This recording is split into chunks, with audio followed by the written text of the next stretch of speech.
I want to begin today with something my grandfather said to me when I was still young enough that I didn't fully understand it, but old enough that I wrote it somewhere in the back of my memory, where it waited, patiently, until I had lived enough to know what he meant. He said, "Your body is the oldest, wisest elder you will ever have access to. It has been keeping you alive since before you knew your own name. It has carried you through every storm you have ever walked into and out of. It has repaired itself in the dark while you slept 1,000 times without asking for thanks or recognition, or even your awareness that it was happening.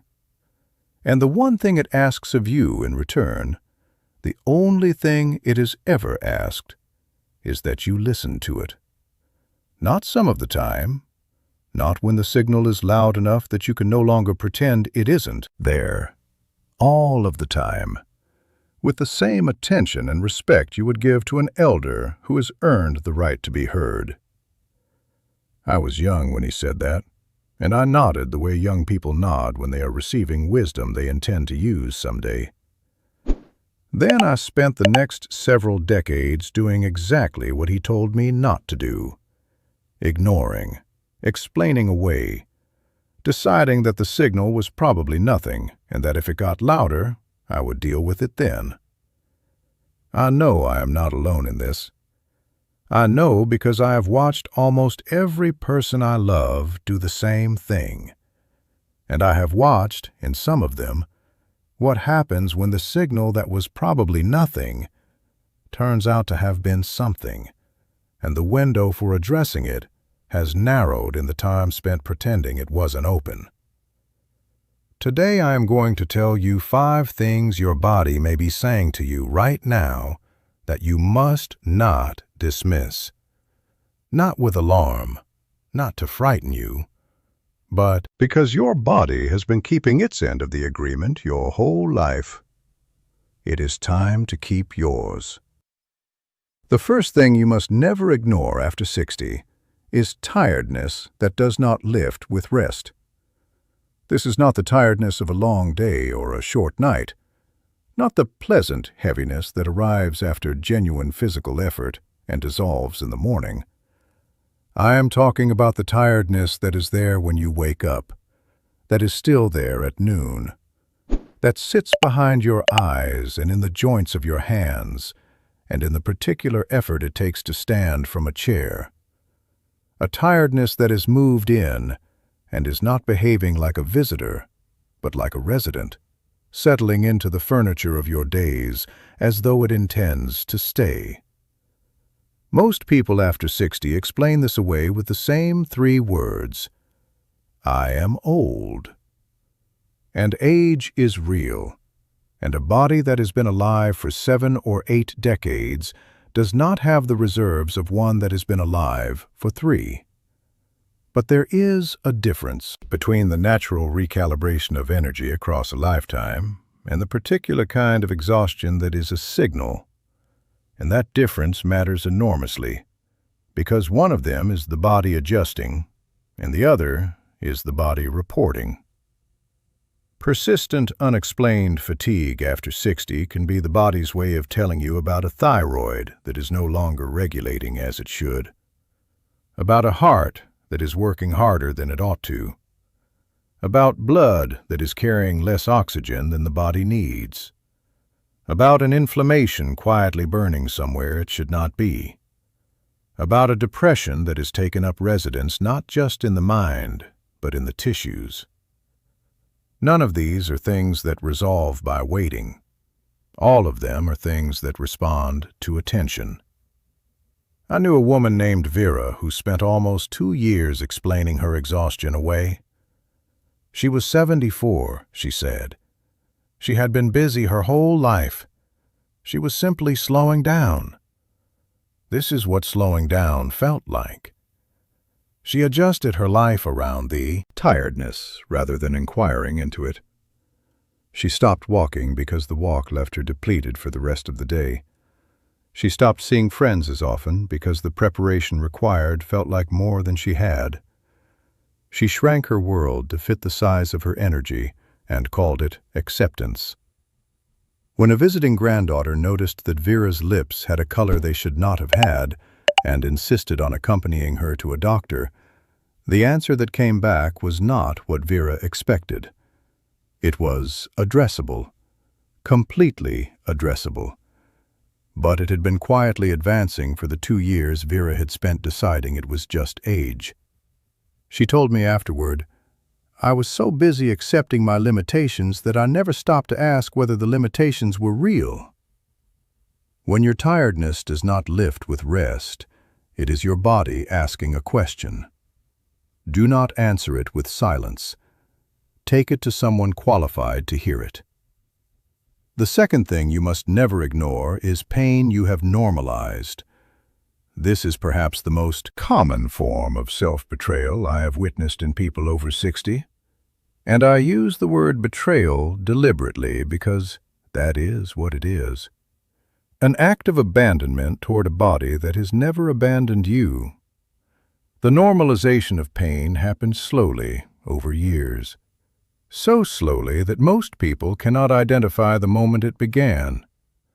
There was a time when the ache in your hip was notable, when the tightness in your chest during exertion was something you mentioned, when the headaches that arrived on certain mornings were something you tracked, and then, without any conscious decision, they became the water you swam in.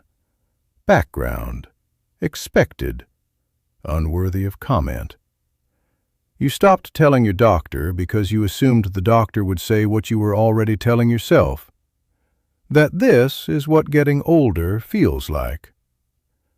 My grandfather was a man who paid attention to pain the way a good navigator pays attention to a compass, not with fear, with respect. He used to say, "Pain is not the enemy, pain is the messenger." And only a fool shoots the messenger without reading what they carried. He meant that pain has information in it. It is the body's most direct language, the thing it says when quieter signals have been overlooked, and the specific location and quality and pattern of it is a message written in a language that someone trained to read it can translate. I knew a man named Arthur, who had been ignoring a particular pain in his jaw for so long that he had developed a way of chewing that avoided it entirely, a compensation so automatic he did not know he was making it. It was his dentist who noticed, first in the wear of his teeth, then in asking the question Arthur had stopped thinking to answer. "Does it hurt when you bite down here?" And Arthur said, "Yes, always. But it has for years." The always and the years were the information. Never let the duration of a pain become the reason you stop reporting it. Duration is not normality. Duration is urgency with patience. Do not reward its patience with your silence. The third thing you must never ignore is a change in how you move through the world. Balance, coordination, the particular confidence with which your body occupies space. These are not things that change dramatically all at once. They change in small negotiations, in a slight hesitation at the top of the stairs, in a hand reaching for the wall in a moment when it never reached before, in the changed calculation you make, without noticing you are making it, about which shoes to wear, and which routes to take, and which surfaces can be trusted. These small negotiations are a conversation your body is having with you about what it needs. And most people respond by accommodating the limitation without inquiring into its source. By holding the rail rather than asking why the rail has become necessary. By giving up the activity that requires balance rather than asking whether the balance could be recovered. I knew a woman named Dolores who had been, her entire life, someone who moved through the world with a particular physical confidence. She had been active, she had worked with her hands, She had trusted her body implicitly the way you trust something that has never let you down. When she noticed in her late 60s that she was hesitating on uneven ground, that she was subtly mapping rooms for furniture she might reach in the event of a stumble, she told no one. She adjusted. She went around rather than across. She sat rather than stood in conversations that lasted longer than a few minutes. And over 2 years, she had reorganized her life around an instability she had never named and therefore never addressed. When she finally told her doctor, not because she wanted to, but because her daughter had noticed what Dolores had been expertly concealing, there was a reason with a name, a reason that responded to a specific kind of exercise and a specific kind of attention that Dolores had not given it because she had not known to give it. The hesitation at the top of the stairs was not age. It was information wearing the clothing of age. My grandmother said, "When your body changes the way it moves, it is not retreating. It is asking for something it cannot name itself. Your job is to find the name." Find the name. Take the change to someone who can read what it means, because what it means is almost never simply the passage of time. Before I share the next 2 things, one important note. Everything I've been pulling from these years, the teachings about listening to your body, about the wisdom that lives in discomfort, about protecting your life with the same attention your body has always protected it, I have written it all down. 20 teachings, 4 parts, in the order they were meant to be received. It is called The Native Way. The link is in the description of this video. But stay right here, because the next 2 things I'm going to share are the ones that people tell me they most needed to hear and heard too late. The 4th thing you must never ignore after 60 is a change in your mind. Not the ordinary forgetfulness of a full life and a brain that has been asked to hold an enormous amount of information across an enormous number of years. That forgetfulness is real, and it is normal, and it is not what I am describing. I am describing something different in quality. A change in the sharpness of the thinking. A word that was always available that now arrives late, or not at all. A confusion that appears in situations that never produced confusion before. A sense of standing slightly outside a conversation that used to be entirely accessible, watching it from a small distance, unable to quite enter it the way you once would have. A difficulty holding a new piece of information in place long enough to use it. These are not the same as forgetting where you put your keys. These are changes in the instrument itself, and they deserve the same prompt and serious attention you would give to any other change in any other organ. The particular cruelty of this signal is that it is accompanied, in many people, by a shame that makes it the least likely of all the signals to be reported. To admit that the mind is changing is to feel, however irrationally, that the self is changing. That what makes you, you, is becoming less reliable. And so people hide it. They develop workarounds that are invisible to everyone else. They laugh off moments that frighten them. They avoid conversations and situations that would expose the difficulty and attribute their withdrawal to preference rather than protection. I knew a man named Edmund who was one of the sharpest and most intellectually alive people in his community. He had been a reader, a thinker, a man who held complex ideas with ease and pleasure. When he began to notice, at 71, that the ideas were taking longer to arrive and longer to hold, he told no one. He stopped attending the discussion group he had been part of for a decade, rather than be seen struggling. He stopped reading the books he had always read, and told people he had simply lost interest, rather than admit that the words were not staying in place the way they always had. He lived inside that secret for 3 years, shrinking his world around the difficulty, until his wife, who had been watching with a love and a grief she had not known how to name, finally insisted on a conversation, and then a doctor, and then a series of conversations with that doctor that Edmund had been afraid would confirm his worst fear. They did not. What they confirmed was something treatable, something that had been quietly and unnecessarily advancing for 3 years while Edmund had been protecting his pride. Do not protect your pride at the expense of your mind. Your mind is worth more than the discomfort of admitting that it is asking for help. Take the change to someone who can meet it with something other than your silence. The 5th thing you must never ignore, and this is the one I feel most urgently about, the one I have seen do the most damage precisely because it is the most invisible, is the body going quiet.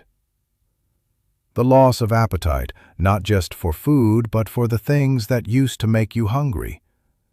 The loss of interest in the activities, the conversations, the mornings, the people that used to pull you forward through the day. The particular flatness that descends over the colors of ordinary life until they are not quite colors anymore, just facts. A sky that is technically blue, but does not register as beautiful. A meal that is technically food, but does not register as pleasure. A conversation that is technically connection, but does not reach the place inside you that connection is supposed to reach. Most people who experience this after 60 file it under one of 2 explanations. They call it grief, because there is almost always something to grieve at this age, and grief is a legitimate and necessary process. Or they call it age, because age is the explanation that absorbs everything that does not fit anywhere else. And sometimes it is grief, and sometimes it is the natural quieting of a body that is conserving its resources. But sometimes, more often than is acknowledged, it is depression. Depression wearing the clothing of acceptance and the face of dignity and the posture of a person who has simply made peace with where they are. Depression after 60 is one of the most undertreated conditions in medicine, not because it is rare, because it is expected, because the people who experience it often expect it of themselves, and because the people around them often share that expectation. Of course she is sad. She lost her husband. Of course he has slowed down. He is not young. Of course she has less energy. She has earned the right to rest. And all of those things can be true, and depression can also be true alongside them. They are not mutually exclusive. What depression is not, what it is never, is simply the appropriate emotional weather of a life in its later chapter. It is an illness. It responds to attention. It responds to treatment. It does not have to be the water you swim in for whatever years remain. I knew a woman named Pearl who lost her husband at 78 and who, in the 2 years that followed, went so quiet inside herself that the people who loved her could feel the silence from across a room. She ate because eating was expected. She slept because the day required an ending. She answered questions with the minimum number of words that constituted an answer, and everyone around her accepted this as grief, which it partly was, and as age, which it partly resembled, and nobody asked the question that might have opened a door. Nobody asked, "Pearl, is this grief, or has something else moved in alongside the grief?" her youngest granddaughter finally asked. Not a doctor, a granddaughter of 19, who knew her grandmother well enough to notice that the Pearl who sat in the chair was not the Pearl who had always lived in that body. Pearl cried when she was asked, not with sadness exactly, but with the particular relief of a person who has been carrying something alone for a very long time and has finally been seen carrying it. What followed was not a dramatic transformation. It was a conversation, and then another, and then a doctor, and then a modest and careful intervention. And then, over months, the gradual return of color to ordinary things. Not because Pearl stopped grieving, she did not, but because the thing that had moved in alongside the grief was addressed, and the grief itself had room to move, rather than sitting in a body too depleted to feel even its own sorrow clearly. Listen to your body going quiet the way you would listen to a river going quiet. In nature, a river that goes quiet is not at peace. It has been blocked somewhere upstream. Find the blockage. Remove it. Let the water move again. Your body has kept every promise it ever made to you. It carried you here to this day, to this age, through everything that could have stopped it, and did not. Honor that. Honor it with your attention, with your willingness to hear what it is saying, with the refusal to explain away what deserves to be examined. You do not have to be young to deserve care. You do not have to be suffering dramatically to deserve attention. You only have to be alive and willing to remain as fully alive as the body you are living in will allow. If what you heard today stayed with you, the book is there. The Native Way, 20 teachings, 100 pages, written the way I would speak to you if we were sitting together with enough time and enough quiet to say the things that matter most. The link is in the description. Read one chapter. Sit with it. Now I want to hear from you. Tell me in the comments which of these 5 things you have been quietly ignoring, and what it would mean to stop. I read every comment. And if this is the kind of conversation you have been looking for, subscribe to this channel. We are not collecting viewers here. We are collecting people who remember. Come back next week. I am not done teaching.